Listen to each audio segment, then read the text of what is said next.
Good evening, ladies and gentlemen. The end of Utopia.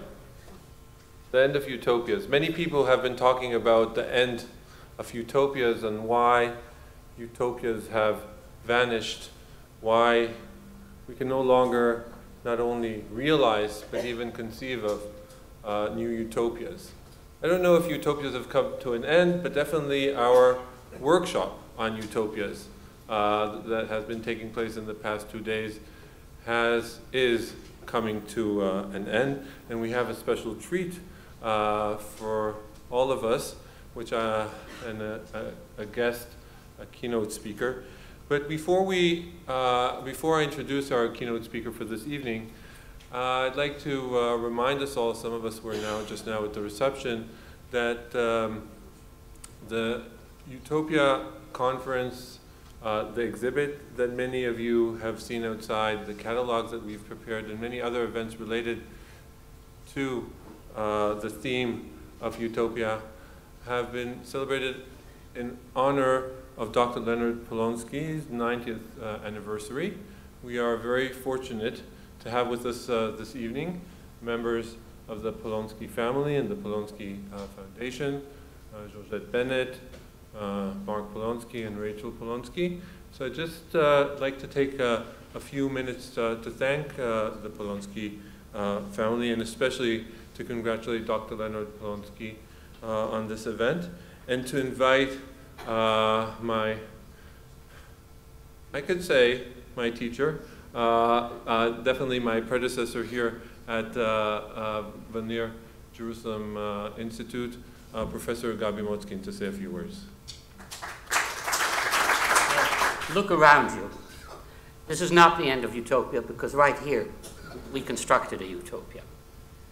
Now let me tell you how, very briefly, some thoughts about this enterprise and about the man behind it, Leonard Polonsky. Leonard Polonsky and I first met over 20 years ago at a cocktail party in Jerusalem. He immediately began questioning me about how he could help the humanities. Over the years, we collaborated on several projects. The Polonsky visiting lectureships, which attracted some big names, Dominic Lacapra, Peter Yelovich, and Joseph Leo Kerner, an intensive summer course in Latin, and doctoral fellowships in the humanities. From the first 10 years of working with Leonard, I learned two things about him. First, Leonard approaches academics with the same spirit of entrepreneurialism with which he approaches business. His is a ceaselessly restless and creative mind. Second, he learned from his years in business that accountability is essential. I took care to report carefully and accurately. In 2007, Leonard approached me and told me that he was looking for ways to give away money, and that he wanted to do so in the humanities. In conversation, it became clear that he was looking to make a major donation. I suggested what became the Polonsky Postdoctoral Fellowship Program. Since VLJI, since the Van Leer Jerusalem Institute is a small place, it would need a new building to house the fellows. And you can see the outcome all around you. Leonard was intimately involved at every stage with setting up this program and making sure that it would work. Whether the issue was the design of the building or the selection of the fellows, Leonard ensured that his vision would become reality. Over a lifetime, most of us meet many people, some of them quite famous. Some of the people I have met have been successful business entrepreneurs, but I have never met anyone quite like Leonard. Intellectuals have imagination, but they're not very oriented to results. Business people want results, but most of them are not imaginative. Leonard is gifted with an astonishing imagination, and he also wants results. I once asked him how he became rich. And he modestly answered, luck. When I congratulated him on his 90th birthday, I expressed my admiration for his sagacity. He thought this was over too much, that it was over the top. I disagree. More than most of us, Leonard, throughout his life, has demonstrated how one learns from experience, how one keeps one's courage and refines one's judgment. In the language of the troubadours, Leonard is a pros, which means a valiant man. Thank you.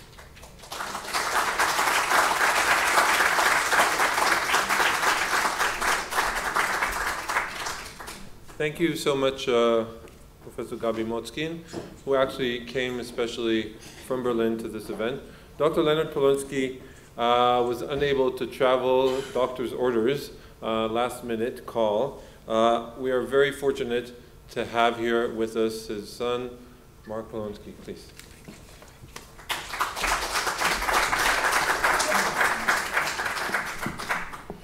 Well, my father would have been delighted to be here in person to celebrate this event with you in his honor.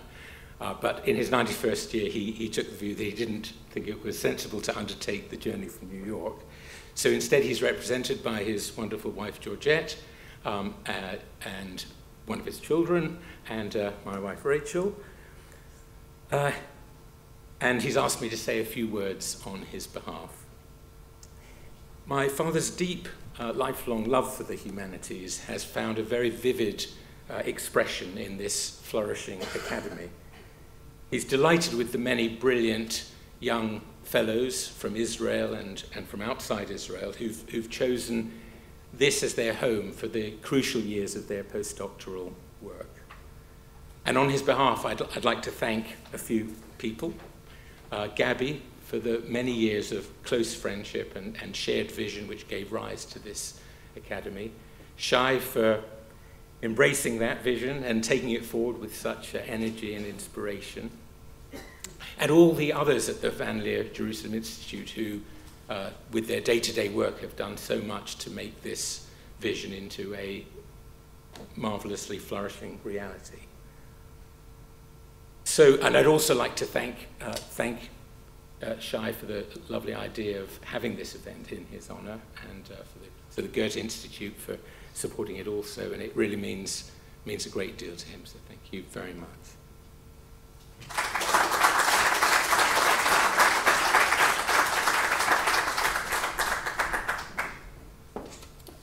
Thank you so much, Mark. Just to share with you a quick anecdote that I wasn't planning on sharing, but this week we completed the selection of the new cohort of the Polonsky Academy Fellows, and it was a long and very exciting process. And then after 2 days of interviews, we had really a very short time before we had to each run to our next assignment and to dinner. And Mark, really without enough time to do anything, went to the computer to email Leonard, just to, as I think for me this was very, very telling on how much Leonard in his 91st year still cares so much about what is going on here at the Academy, and how all of this is so very meaningful to him and obviously to us. And now, without further ado, I'd like to introduce our keynote lecturer for this evening. Think of no better person to culminate this event to speak to us about Utopia. Our guest is Naum Kleiman, former director of the Moscow Film Museum and of the Eisenstein Center. A few words about Naum. He is a cinema historian, film critique, and filmmaker, the founding director of the Moscow Film Museum, as mentioned. He also served as a director of the Eisenstein Center and was a member of the juries of film festivals in Venice, Berlin, Leipzig, Toronto, Paris, and many others. A leading expert on the work of Sergei Eisenstein, about which we will hear more in a few minutes. He has written Eisenstein on Paper, Graphic Art of Sergei Eisenstein, a cycle of articles on cinema theory and history, Formula of Finale, and the script of the TV film Master's House. He was active in reconstructing many of Eisenstein's texts and films, including, obviously, Battleship Potemkin and others. It's a very great pleasure and honor for you to be with here tonight. Please, Naum Kleiman.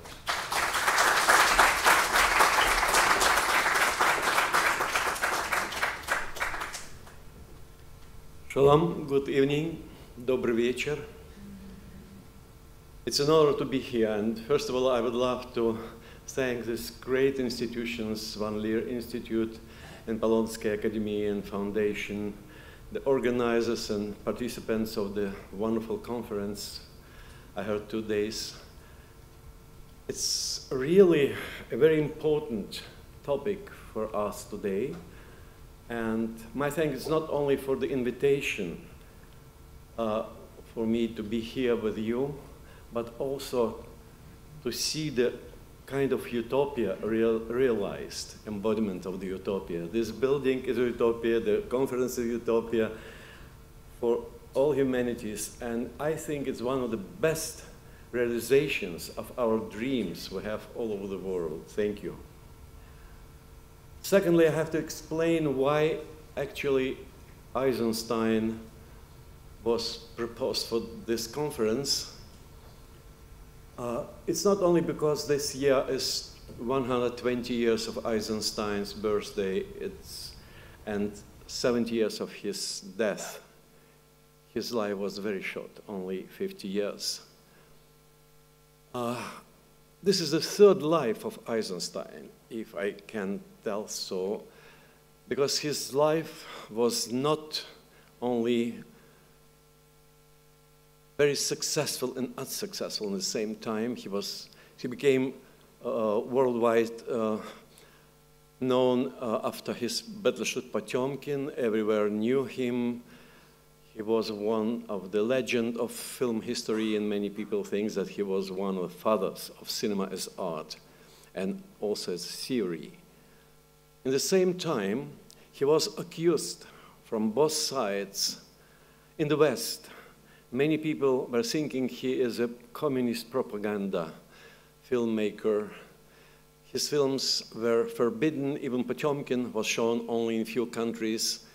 Potemkin, October was forbidden, General Line was forbidden, Strike was shown only twice in Germany and France. His Alexander Nevsky was successful only in a context of the battle against Hitler. So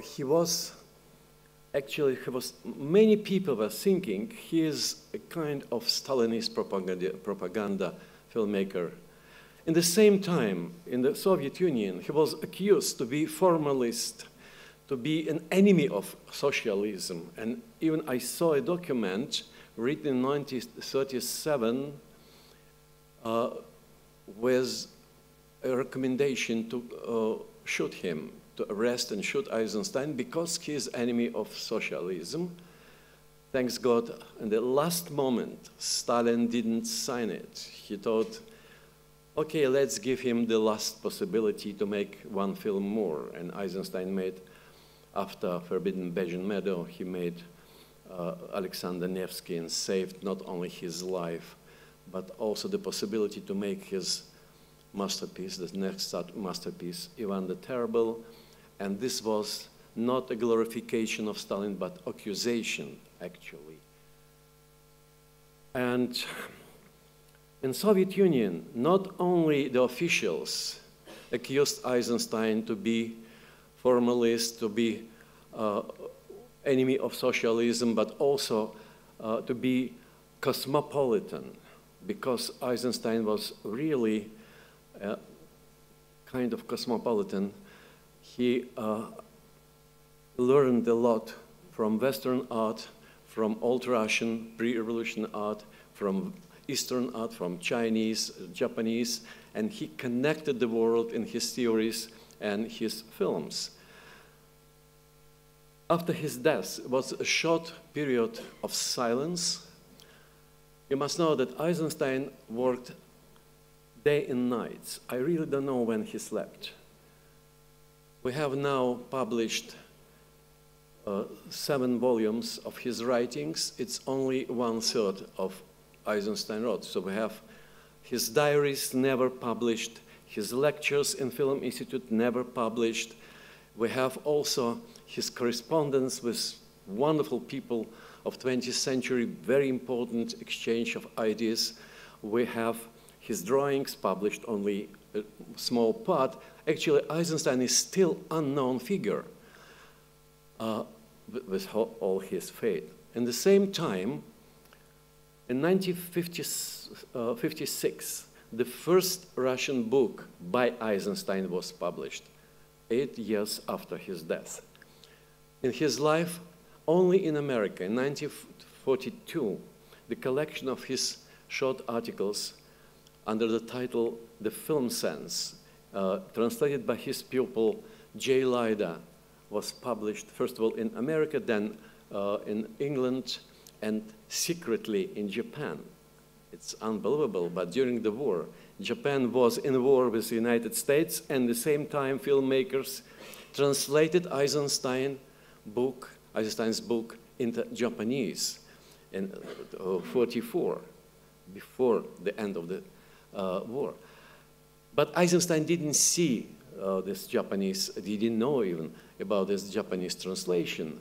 All his books were in the form of manuscripts in his own personal archive, and the first collection of the articles published in different magazines and newspapers were published in 1956. The first exhibition of his drawings was made in 1957. This was the time of rehabilitation of Eisenstein. Actually, officially, they explained that Eisenstein, after all, was the battleship or icebreaker of Soviet cinema, and he was the father of revolutionary cinema. And okay, this was the official point of view. The unofficial point of view was that we were students of Film Institute, and we discovered completely anti-socialist realism theories. What was a kind of opening of the nature of cinema, what cinema is. What cinema is a successor of all arts, and the cinema is actually a kind of the hope of humanity to be united. Actually, this is a universal language for the humanity, for all languages in the world, and also for all arts, because all arts, after Eisenstein, were dreaming to have cinema as a kind of successor. It was, of course, a little bit utopian idea, not only synthesis of all art, Gesamtkunstwerk in German, but also a kind of the next step after theater, after literature, after painting, etc. But in the same time, the new generation of filmmakers, like Tarkovsky or other, rejected Eisenstein, because for them, Eisenstein was too academic. At the same time, they were thinking that Montage, one of Eisenstein's most important discoverings, maybe Montage is a kind of propaganda or a kind of pressure. He was accused to be manipulator, to manipulate with the audience. And even they compared Eisenstein with Leni Riefenstahl, because Leni Riefenstahl also used in Triomphe der Wille Montage. They didn't realize that Riefenstahl and Eisenstein were staying on both sides on the Odessa steps. Riefenstahl was on the side of soldiers shooting the normal people, the citizens of Odessa. Eisenstein was on the side of the people, victims, defending them. And actually, for the first time, only in the 60s, we wrote that Eisenstein actually is not a propaganda of revolution. The Potemkin is not a propaganda of revolution, actually just opposite. The Potemkin is a kind of cry to stop the violence. it was impossible to make, it could be impossible to make Potemkin earlier than 1925 or later, 29, for example. It was a very short time in the Soviet Union, from 24 till 29, with the so-called new economic policy, when it was possible to make a film against the violence from both sides, and the ending of Potemkin was actually a utopian moment when both sides, enemies, stopped to shoot, and the word brother became a victorious solution of the conflict.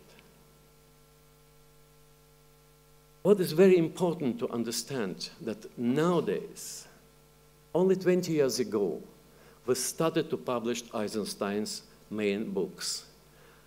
1997 was published for the first time Uncensored Memories of Eisenstein. 2000 was published his book Montage. 2002 was published his wonderful book Method, very important, still not translated in other languages. Then a complete version of his non-indifferent nature. So it means that we only now understand Eisenstein's conception of art and filmmaking. And what I would love to tell you today, maybe that my title, this Three Utopias, is not very correct, because actually there are three sides of one utopian understanding of art. What actual art is and what is the duty of art. Three facets, if you want. But in the same time, they give us the explanation of Eisenstein's hopes and Eisenstein's understanding of his work. First of all, the utopia of art is a kind of teaching system, education system. The most famous article by Eisenstein is Montage of Attractions. And you can read in many articles about Eisenstein that attractions is something what is pressing the audience, what is a kind of shock, what shocks the audience, to bring the feelings to the culmination, so-called. But Eisenstein have had completely different explanation for the word attractions. To attract means to impress, to concentrate the audience on some feelings and some ideas. Attragere, the Latin word, is actually attract, not only entertain. This is the main difference between Eisensteinian art and modern conception of cinema as entertainment. Eisenstein was not making entertainment films. He would love to teach his audience. And of course, sometimes his vocabulary was impressed by his time, the 20s. You know, the language of our manifesto at that time were very aggressive. And Eisenstein also wrote once that it was 47, his article about his assistant on montage, Esther Tobak. He wrote that many people were skeptical about Eisenstein's, about himself here, right, Eisenstein's ideas and formulations, but they didn't ask if I followed my own formulations. It was a language of the time, but the meaning was different. Actually, Eisenstein wanted to teach people through his art to be not slaves.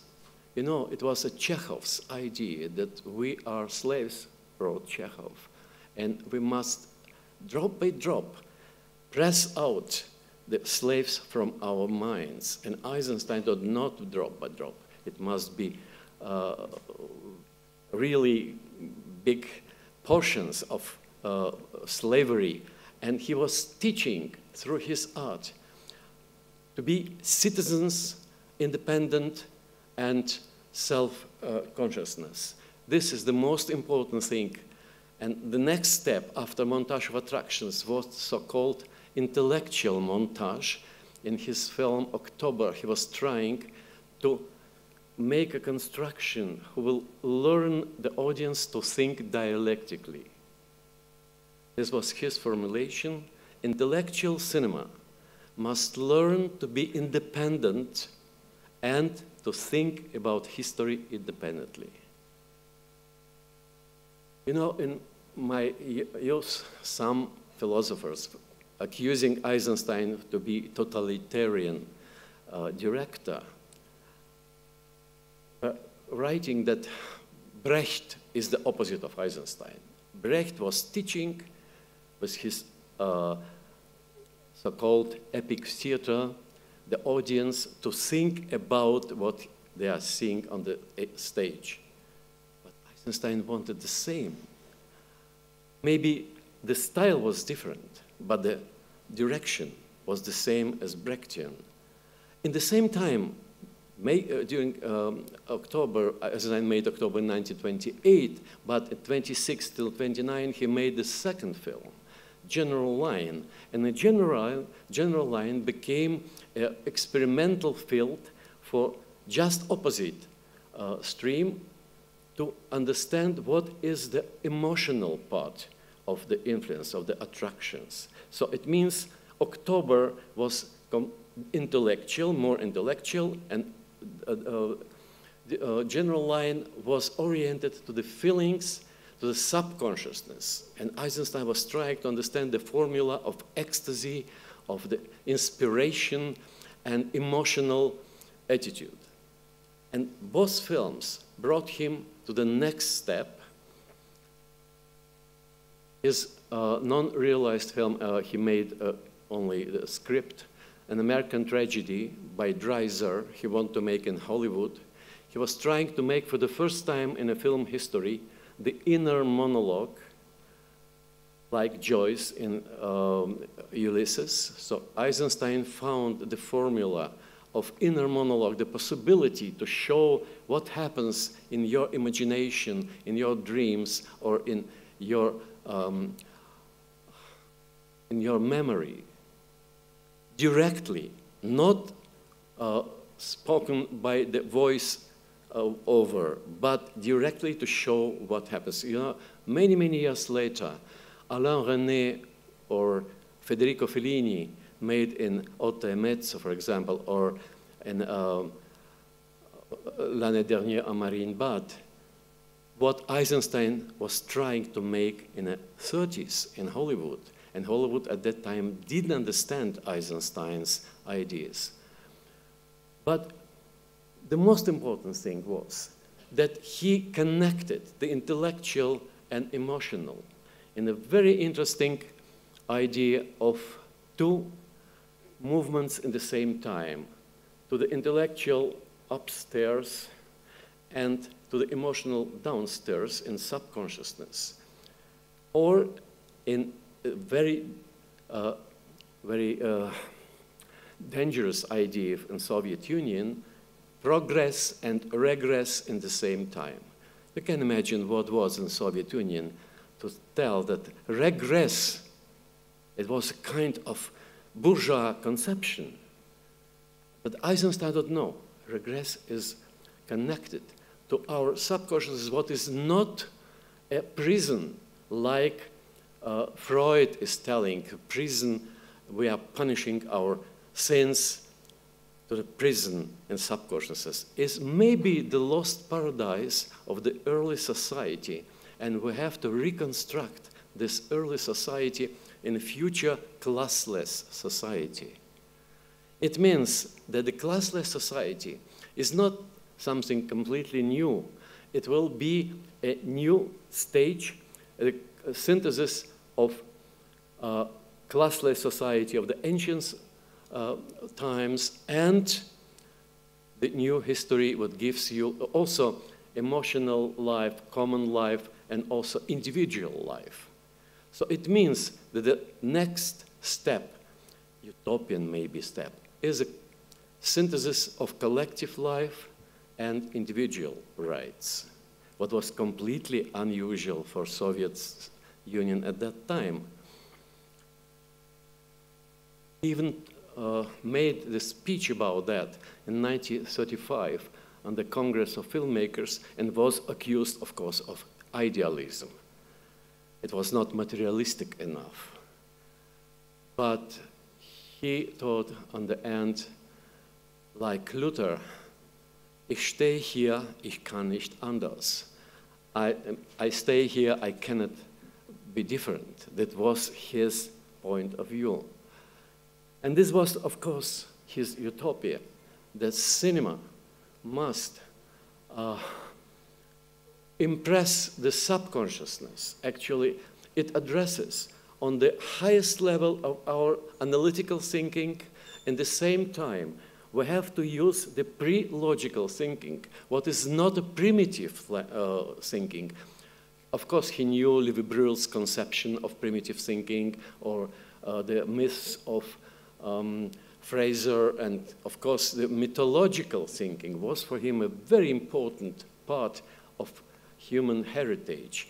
But in the same time, he thought it's not enough the only scientific analytical thinking. It destroys the world if it will be only logical. It must be a synthesis of this pre-logical but complex understanding of the world and scientific logical thinking, and post-logical thinking is actually the imaginary. It means art is the post-logical thinking after the science, and science cannot be without art successful. I think it was maybe an utopian conception. It has, as you see, three sides. One is completely psychological, attractiveness. Another side is a social side, because he was thinking about the future society as a synthesis of common life, communal life, and individual rights. At the same time, it has also an aesthetical dimension. And what is the aesthetical dimension? In 1932, he wrote that he wanted to make a new aesthetic, a new theory of art based without conception of beauty. Not against beauty, not without beauty, not against beauty, not without beauty, outside, beyond the beauty, not without beauty, but beyond the beauty. It's a very strange conception for in the first look, it's what it means. But I think we understand only now that the conception of beauty, what was so powerful in the 18th century, in the 20th century, was actually reformed by the modernist poetics. And after modernism, Eisenstein came back to the position of ancient poetics, not the beauty, but harmony. It's very interesting that Eisenstein proposed the principles of harmony as a basic law of art. It can be not beautiful, but it must be harmonical, like Bach's polyphony. What gives you in each moment the harmonical accord.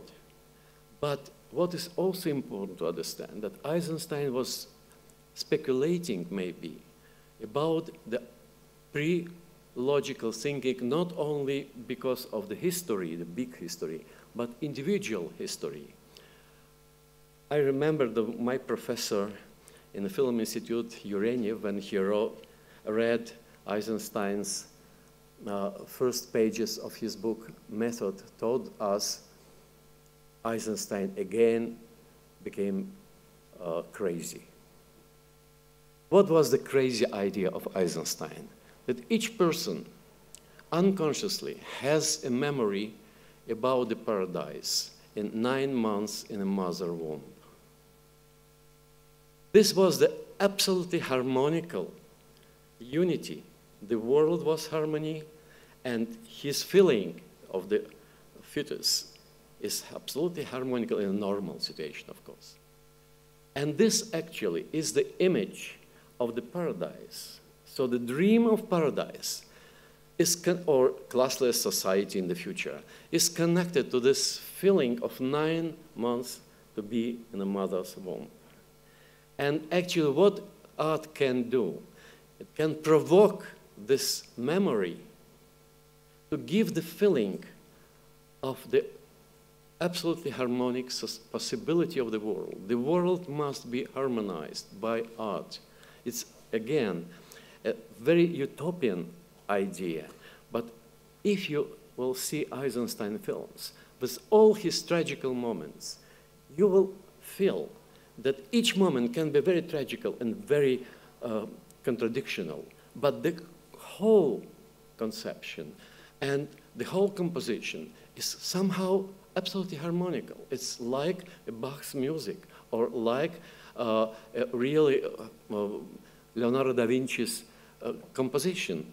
He learned a lot from the classical art and also from his contemporaries, of course, or Picasso or Stravinsky or Prokofiev. But you see what for Eisenstein was important, to explain that all dimensions, social, psychological, and aesthetical, are united by the artist who must address his work to all levels of our participation.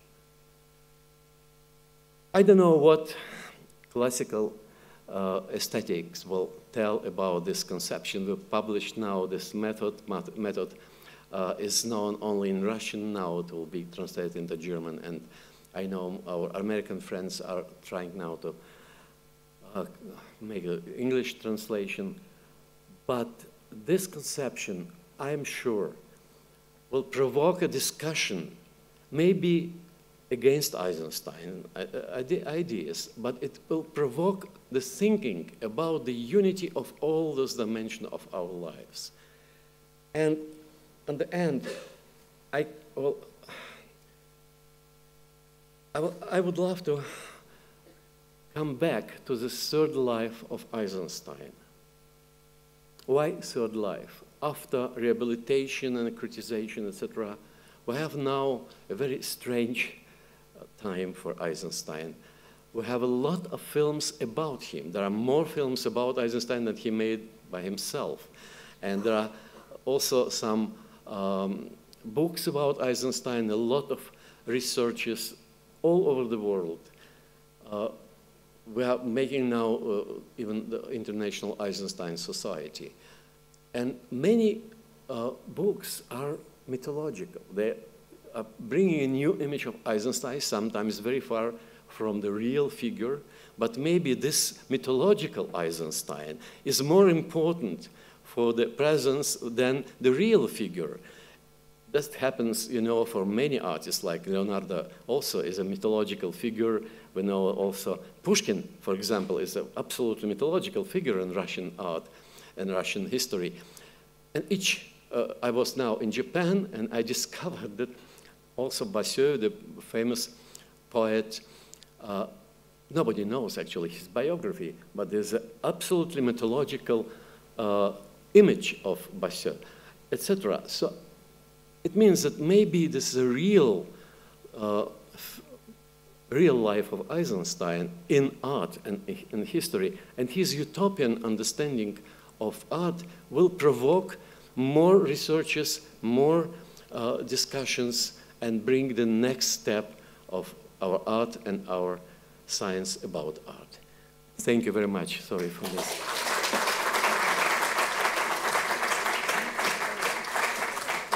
Thank you. Thank you so much. Naum, don't go away. We'd like to open it up to questions, but before we do so, I'd like to thank the people involved in making this evening possible and the conference. First and foremost, Dr. Naum Kleiman. Thank you, Adam. And all the other good and wonderful people at Leer. Now, let's perhaps take a few questions from the audience, if people have questions. Yes, please. We have a microphone for you. Thank you for your lecture. If I understood well, you see an analogy between Brecht and Eisenstein. But you said, and quite rightly at the beginning, that what Eisenstein did was shocking. And when I see the child in the Potemkin steps, yes, on the steps, how can you compare Brecht's distanciation with this kind of shock? Thank you. It's a very good question. I will try to explain. First of all, Eisenstein was working not only with shocks. I thought that shock was only limited explanation. But you're right that Eisenstein was working with very impressive and very strong images. And his theory was not exactly in his praxis. You know, they are complementary. Sometimes Eisenstein wrote something, then he made something on the screen, and then he rewrote and gave a new explanation, etc. Also, Brecht is not absolutely identical in his theories and also in his practice. I have seen motor courage in Brechtian theater in his own with angle direction. And I must tell you that this distance, so-called distance of Brechtian technology, in practice, he was not less shocking than Eisenstein. What motor courage made on the stage, and also the cry of motor courage when he heard that her son is killed in the war. Helena Weigel, who was his wife, Brecht's wife, and he played the main role, he was crying without sound, and it was a quotation from Potemkin steps. The mother was a child. Yes. You see, this was the meeting point of two artists. Secondly, they are not opposites, they are complementary. It's the same like you have, for example, Picasso and Matisse. They are opposites, and at the same time they are complementary. You cannot imagine the art, or the French art, without them. You see, it's the same as Brecht and Eisenstein. And there were many points of influence from both sides. I know that Sergei Tretiakov, who made all plays for Eisenstein in theater, was Brecht's friend. And Eisenstein production, The Wise Man, based on Ostrovsky with the help of Tretiakov. Tretiakov taught to explain Brecht some Eisenstein's so-called tricks and attractions. And Brecht quoted some of them. For example, titles or songs. The songs included in the performance were made by Eisenstein in 1923 and later, but differently, of course. But you see, it was the same field. They were trying to compare their methods. And this is enrichment of both sides. I think they are together. Okay, any other question? Okay, so this would be a good time. Wow. To thank Naum Kleiman for a beautiful, maybe we should say beyond beautiful lecture. Thank you so much. Thank you again to the Goethe Institute, Wolf Eero, to the Polonsky family, and to you all. Good evening.